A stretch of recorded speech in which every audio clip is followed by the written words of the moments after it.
Welcome to Talk to Brazil with Tom Reaoch, the business connector to business in Brazil.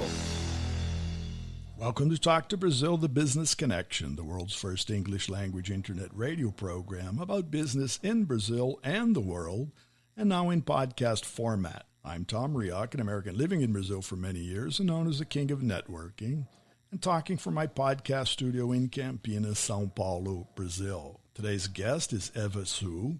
She's joining us again from Shanghai, China. Evan and I connected on LinkedIn in May, and I interviewed her here on Talk to Brazil. Eva Hsu is a digital brand storyteller, data architect, founder of Rippler, and specializing in market research and strategy in China. Eva has been a cross-cultural storyteller since the age of 8, lived in the U.S. as a child, and later educated in Taiwan. So switching from English to Mandarin Chinese has been part of her daily life. As an international business developer, she works with startups to corporate clients, as well as NPO and NGO projects. Eva's clients come from a variety of places: the U.S., Canada, France, Sweden, Finland, the U.K., Singapore, China, as well as Brazil.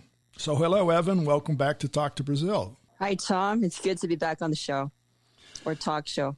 And in May, we talked about storytelling and branding. We talked a lot about business. But a whole lot of things have happened since May until now in September. And in one of your recent posts on LinkedIn, you mentioned your first weekend in Shanghai after completing the 14-day hotel quarantine. So today I'd like to talk about your story, your recent return to Shanghai, the quarantine, and specifically the new normal in China. I saw on Instagram a nice post of you eating some ice cream there on a beautiful day. So how was the ice cream? It was good. It was kind of the start of a Saturday around 11. I was out, and it was the first stop for a series of errands that day. So I thought I would start with ice cream. And that was after you got out of your quarantine, right? Yeah, that was the first weekend out of the quarantine hotel. So now how are you? You're out of the quarantine. You're back. We talked before we started right now that there is a new normal. You're literally back in business. Since you've always been a virtual business person, you've never really been out of business, right? But now you're back. No, which is true. But now you're back in, let's say, on the ground. Yeah, on the ground and seeing people again. You mentioned you had an alumni reunion with persons that you studied with. So it's a different feeling, isn't it? Yeah. I've always been social, so it's nice to get together for dinner and have some nice chats over some good food while enjoying the evening view of Shanghai on a rooftop. So that sounds pretty normal. Yes, and after not experiencing, it was pretty refreshing because it was the first rooftop dining experience, or even to be on a rooftop in the past 8 months. That wasn't my apartment rooftop. And to have a social gathering after the 14-day quarantine, for me, who is pretty social, right, is important to have. And how is that? Is there the face-to-face contact? Is everybody wearing masks? How is the check and balance of everything that's happening today in Shanghai? If you take the public transportation, you're required to wear face masks, like for the metro and public buses. Yeah, so I normally would carry at least one mask with me when I go out into the city. At cafes, the service staff normally wears masks, but you can see people kind of going back to their ordinary life in the way that they would have meetings, meet clients, or have group discussions. Well, so like you mentioned, going into the cafe, so you could go in. It's not required that you wear a mask inside the cafe. Yeah, it depends on the individual. As of September, the month I'm speaking to, yes. Right. No, but everything's been an evolution, and sometimes our understanding here outside, and specifically here from Brazil, because Brazil, even to walk in the streets today in São Paulo, you need to wear a mask. So it's public transportation, but just walking down the street, you need to have a mask on, and that's mandatory. Obviously, if you go into a restaurant, there are restrictions, the number of people, distances, that's all still ongoing. So there are really a number of restrictions here. So, and there's a lot of discussion about that, needing masks, don't needing masks, whatever. So you're basically back to normal life. Yeah, basically back to normal life in Shanghai. Every city is a bit different. Shanghai has recovered quite fast. Summer has just came to an end. I can tell you that I've seen a lot of summer events spring back to life during my 14-day quarantine hotel by receiving news on WeChat. Mm-hmm. But now you're able to go to events. Offline events. They are happening in Shanghai in particular. And business meetings, how is that being handled now? Oh, business meetings at companies are happening. Or like today, when I was at a cafe, there were a group of 5 to 6 people who clustered some tables together to have a group discussion. And that is quite usual. Mm-hmm. For the past 2 weeks, I've been out and about. Now, for your work, you've always been virtual. How have you felt? What's changed for you? Being able to provide firsthand information of the happenings in Shanghai to my online platforms, let's say on LinkedIn or Instagram, I think there is a desire to learn, from my posts, what's happening firsthand in China, in Shanghai. So I'm happy to be back at that in particular. And so that's really what you said of, feet on the ground and walking around, and what you just mentioned of being in a cafe and seeing real life. That is important. That's really why I reconnected with you to hear your story, because each country, and here in Brazil specifically, like I mentioned, we have all kinds of different things happening, and controls. We still haven't turned the corner. Unfortunately, Brazil is one of the leading countries with the virus, trying to contain, but lots of problems. And basically, it gets to the tracking. You can cross people in daily life, and you really don't know any history about that person, if the person's had or not had the virus, if they're contaminated or not. So there's all kinds of things. So it's really the great unknown still. And even today, looking and hearing the news in Europe, it seems that some European countries are now worried about the second wave. Yeah. I think it's the prevention methods that is probably people have different opinions on them. Mm-hmm. From my understanding, coming from I was in Taiwan for quite some time, and then just watching my friends on WeChat Moments, and now being back in Shanghai. And then I think in Shanghai, people have been following what needs to be followed. Mm-hmm. So people have been taking social distancing, right? For eating. Mm-hmm. They would opt to eat at home, or if they have to go to a restaurant, they would actually apply social distancing mm-hmm. in getting their food. And even for the popular Kuaidi delivery guy, mm-hmm. They would have like a slide, a little, I guess, man-made slide, just a little short one, right, that helps the restaurant, like a window of for the food delivery guy to mm-hmm. pick up the food mm-hmm. and have the food package to slide down the little slide so that the delivery guy can pick that up and be on his way. So, but for you to get back, when you decided to go back, there was a whole process there too, right? Did you have to get permission to get back into to mainland China? How did that work? Did you had a ticket? Were you able to use the ticket, make a reservation? So I flew in from Kaohsiung, which is the airport in southern Taiwan. And I basically booked my flights like I would book my other flights. It was on WeChat because WeChat is linked to this Sept platform, which is a travel and tourism platform. They can help you book tickets. So that's what I did. And there were a couple of flights flying from Kaohsiung to Shanghai when I booked. And I think what happened at the airport when landing is that they would do a check for me as a Chinese. Yeah. Oh, so you didn't need that check before you left. So you bought a ticket, you got on the plane, flew into Shanghai, and then what was the process? The process was you land and then you go into the airport. I think, was it after or before picking up your luggage?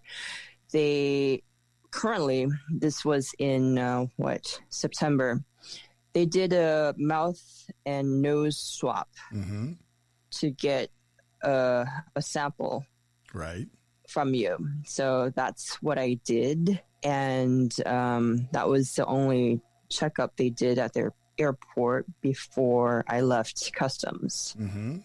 From there, the passengers basically have two routes. One is going outside of Shanghai. You would take the right. And then the other route is to go left, which is going into Shanghai.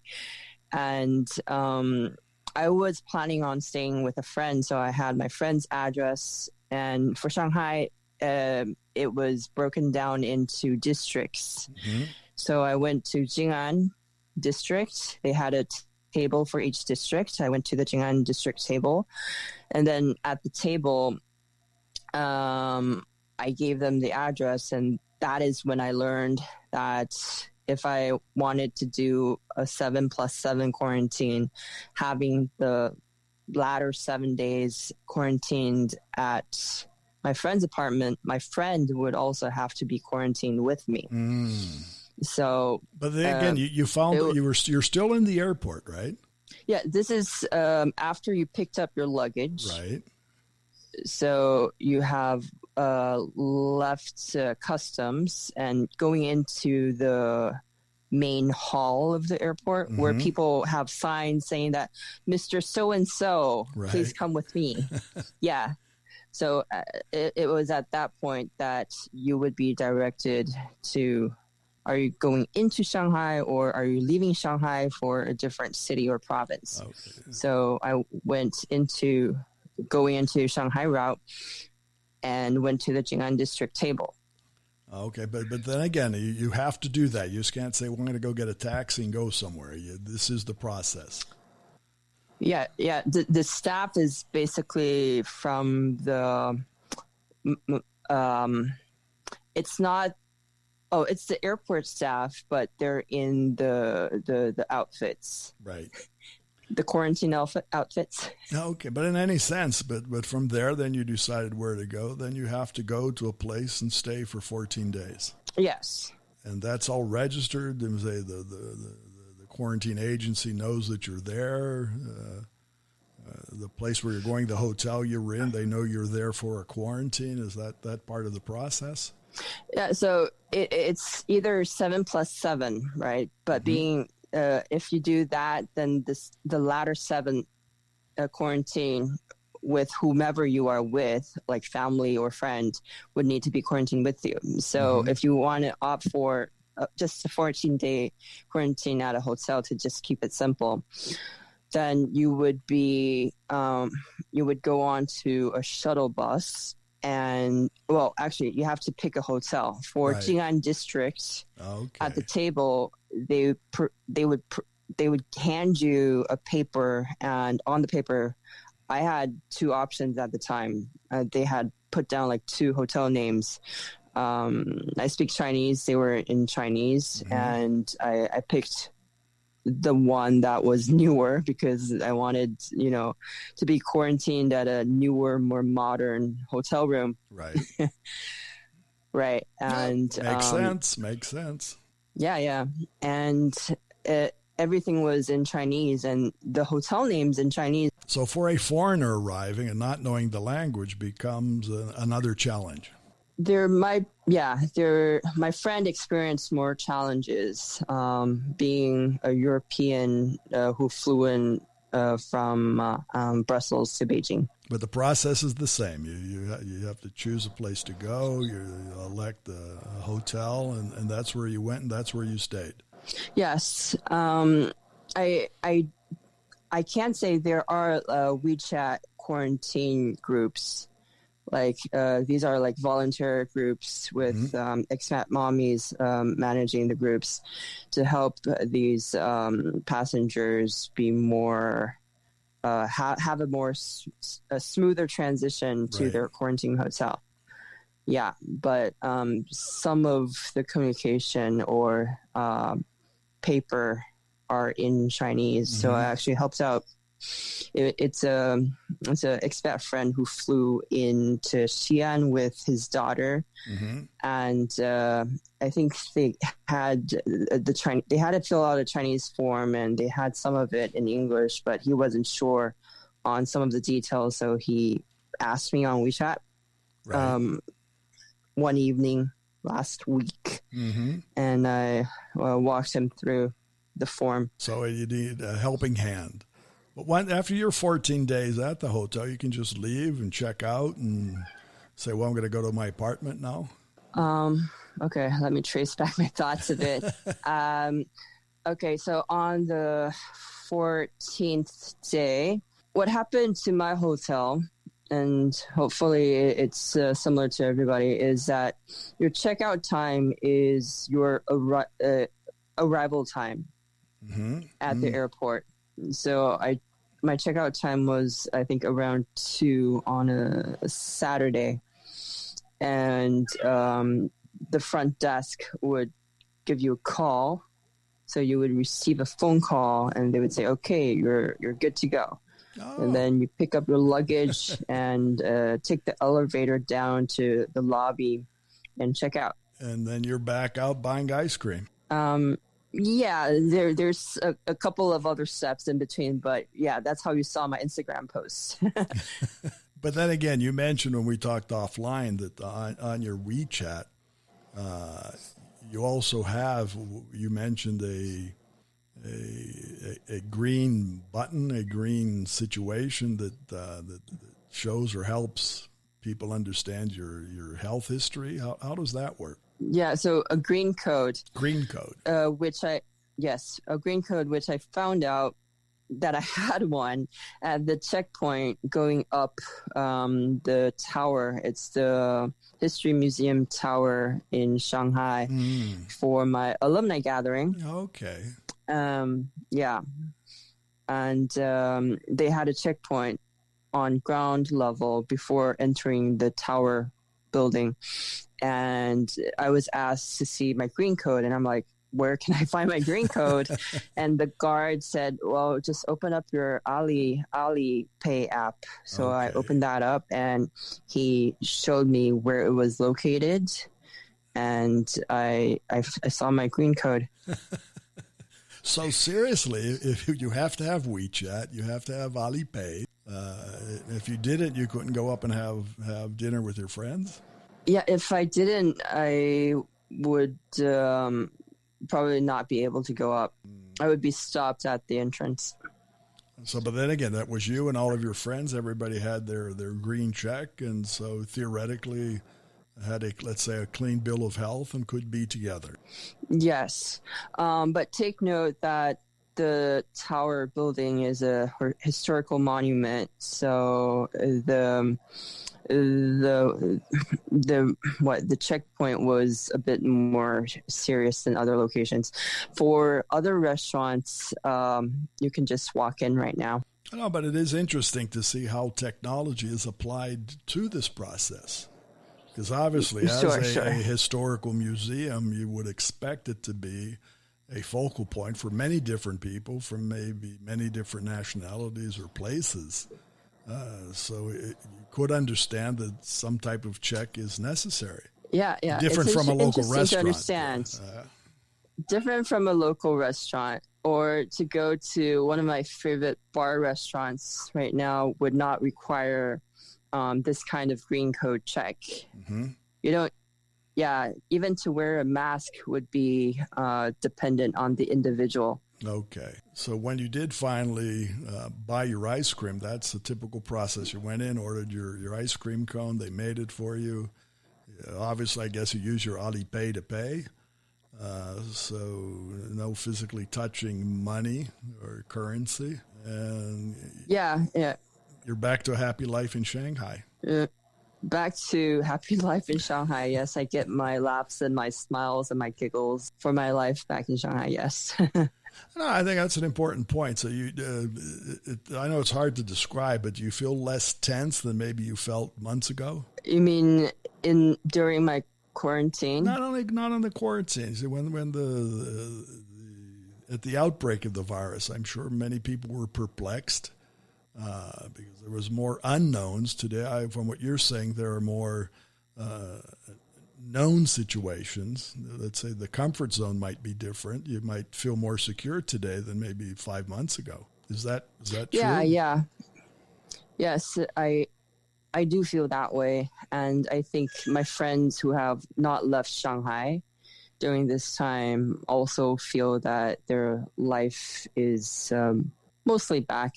So we can call this the new normal. Yeah, if we are to give it a term, it could be called the new normal. Or what would you call it? Well, I'm just thinking of all of the Twitter tweets I've seen so far. There seems to be other ways of explaining this new chapter in the world. Let's say from a Canadian consultant, she was saying the new normal is just like working from home could be the new normal. But you don't have to keep on telling people it's the new normal. It's just you working from home and you're still doing the same work, the same job, or hopefully you're doing something you're even more passionate about because you've filtered what can be done at home. Well, I've obviously through the course of these last months, since January, I've interviewed a number of different persons in different places, different countries. I have my Portuguese podcast, interviewed a number of people here. And what I've seen over this time is on the plus side. I've seen, and what I defend is this virtual engagement was helped because of the lockdown, the isolation. Most people were still, specifically in Brazil, and I've seen that in other places where I've interviewed people, depended heavily on the face-to-face contact for business, for personal relations, whatever.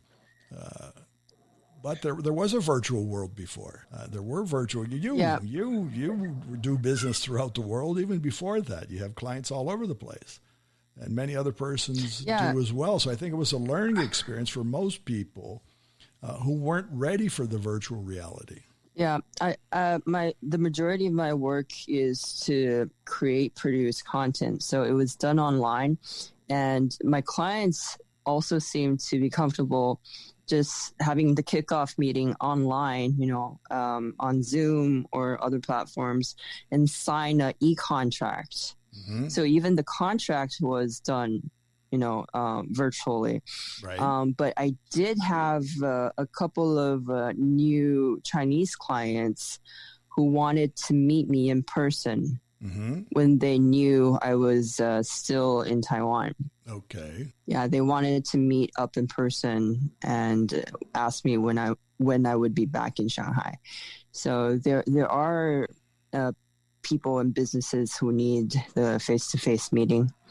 No, and I agree with you. That's the same thing here in Brazil, because also several of these people that I've interviewed, they're waiting for the return of the past. They're still waiting. No, seriously, we talk about networking or reunions. They're waiting for it to be that way again. And what I say, you need to prepare for something that's different. And a face-to-face meeting is a logistical situation. It becomes a local relationship or maybe regional. But we're talking of a world with like 8 billion people today and 8 billion opportunities. So from a business standpoint, you work with a lot of startups. A startup doesn't necessarily have to be anywhere. It has to be connected, and it can be everywhere, right? Yes, they can operate anywhere in the world. And I think that's my point, that the new normal is that. The world is the world, and you need to carve and find your way for any business in the world. Yeah, even if, I've been attending offline networking events, but a lot of them were information, like flyers shared online in WeChat groups. That's how you learn about them. And then you RSVP for the event and then attend the event offline and connect to people in person. So I guess for the majority, it is to embrace more technologies for businesses, right, than to rely on purely traditional methods. Right. I agree with you. So we will someday still have a virtual ice cream cone, okay? Okay. If you find that enjoyable, we could give it a try. Well, just seeing the picture that you posted of the ice cream cone was enjoyable by itself. So I want to thank you for that. But Eva, I want to thank you again for sharing your time with us, because we're coming to the end of the program. And it's always enjoyable talking to you as a storyteller. I know you have a lot of stories to tell, and we'll be back in the future to hear some more of them, okay? All right. Yeah, it's been a pleasure. So enjoy your return to Shanghai. Thank you. Thank you, Tom. And for our listeners, thanks for sharing your time. You can find more about Eva Hsu, and her name is EVA. Last name is HSU. You can find her on LinkedIn. On Instagram, she's Eva Hsu Stories, and she has her own site, which is Eva Hsu Life. That's EVAHSU.life, L-I-F-E. I'd like to thank our audience and our sponsor, Focus MI Market Intelligence. Focus MI specializes in market research for the Brazilian agricultural market. More about them on their site, which is FOCUSMI.com. Visit our website, talktobrazil.com. Find our previous shows of Talk to Brazil, as well as on Spotify, YouTube, Apple Podcast, and many more. So remember, when you talk to Tom, you talk to Brazil and the world. Goodbye, and thanks for listening. Thanks for listening to Tom Reaoch on Talk to Brazil, the business connector to Brazil.